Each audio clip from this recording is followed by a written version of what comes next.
আসসালামু আলাইকুম। শুভেচ্ছা জানিয়ে শুরু করছি আজকের ক্লাস। আইডিয়া একাডেমি 2026 এর পক্ষ থেকে আমরা আজকে আলোচনা করব অনার্স দ্বিতীয় বর্ষের ইংলিশ কম্পালসারি যে বিষয়টা আছে সেটা নিয়ে।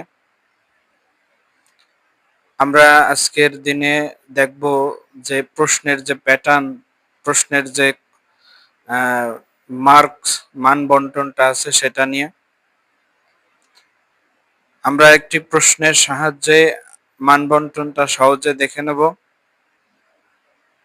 প্রথমে যদি আমরা লক্ষ্য করি, আমাদের এই পরীক্ষাটা সময় 3 ঘন্টা, পূর্ণ মান দেওয়া আছে 100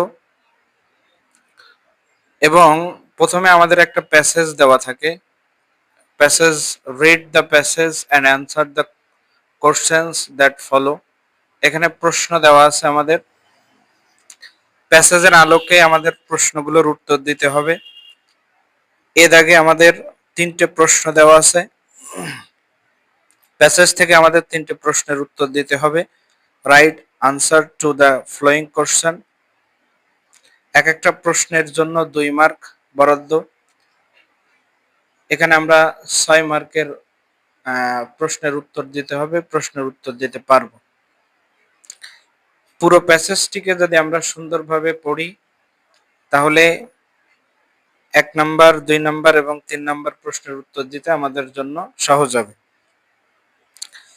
একই প্যাসেজ থেকে আমাদের বি দাগে আসবে what is the main idea. প্যাসেজটির মেইন আইডিয়া আসবে and what are the supporting idea. Supporting idea কি কি আছে সেটা আসবে অফ দ্য প্যাসেজটি। তাহলে আমরা বি দাগে দেখতে পারবো যে আমাদের প্রশ্নে আসছে মেইন আইডিয়া এবং সাপোর্টিং আইডিয়া। সিতে আমরা যদি লক্ষ্য করি, সি দাগে write down the meaning of the flowing words in English and make sentence of your own with the given words any 5। এখানে কিছু শব্দ দেওয়া আছে।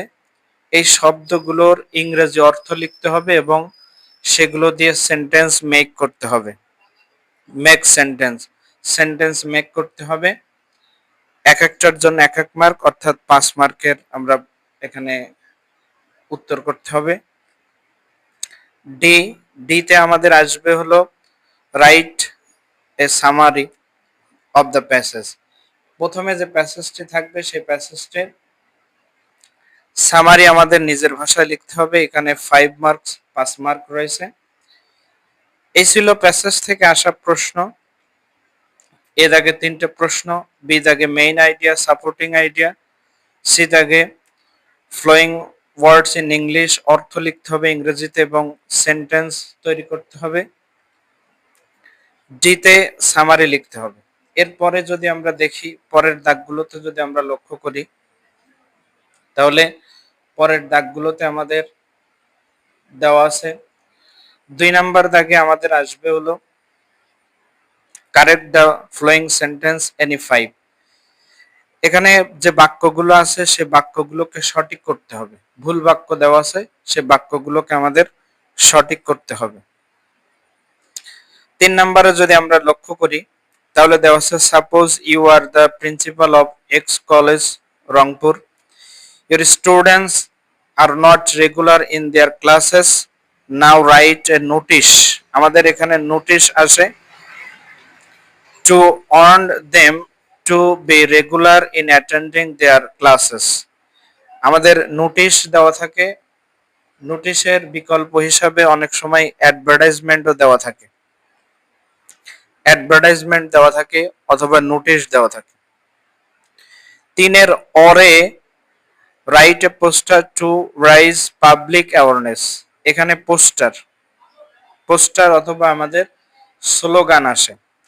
এখানে write a poster to rise public awareness about the spread of corona virus across the country. এখানে যদি আমরা লক্ষ্য করি আমাদের একটি পোস্টার পড়েছে মানুষকে সচেতন করার জন্য, সারা দেশে করোনা ভাইরাস ছড়িয়ে পড়া সেই সম্পর্কে সচেতনতা বৃদ্ধির জন্য poster.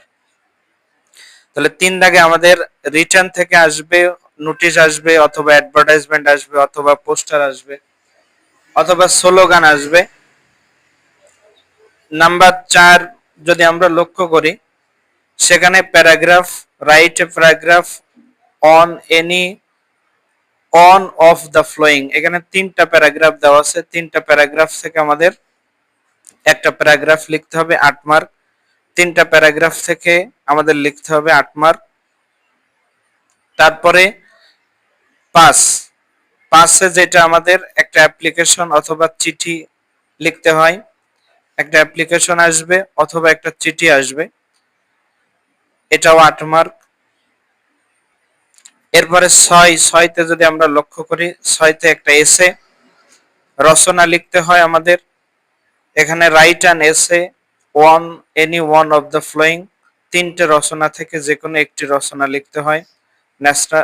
Natural climate is in Bangladesh, a journey you enjoyed, July uprising 2024, এইভাবে 3টে রচনা আসছিল। সেই 3টা রচনা থেকে যে কোনো একটি রচনা লিখতে হবে, 15 মার্ক। এরপরে আমাদের যেটা আছে 7-7-এর রিয়ারেঞ্জ, অর্থাৎ এখানে যে কোনো 5টা বাক্যকে সঠিকভাবে সাজিয়ে লিখতে হবে। এখানে বাক্যগুলো এলোমেলো করে দেওয়া আছে, সিকোয়েন্স অনুসারে আমাদের সাজিয়ে লিখতে হবে এবং বাক্যগুলো একটা অর্থপূর্ণ বাক্যতে রূপান্তর করতে হবে, 5 মার্ক। এই ছিল আমাদের প্রথম পর্বের ক্লাস। আমরা দ্বিতীয় পর্ব আগামী কোনো একদিন আমরা দ্বিতীয় পর্ব নিয়ে আলোচনা করব। এতক্ষণ যারা সঙ্গে ছিলেন সকলকে ধন্যবাদ জানিয়ে আমরা এখানে শেষ করছি। ধন্যবাদ।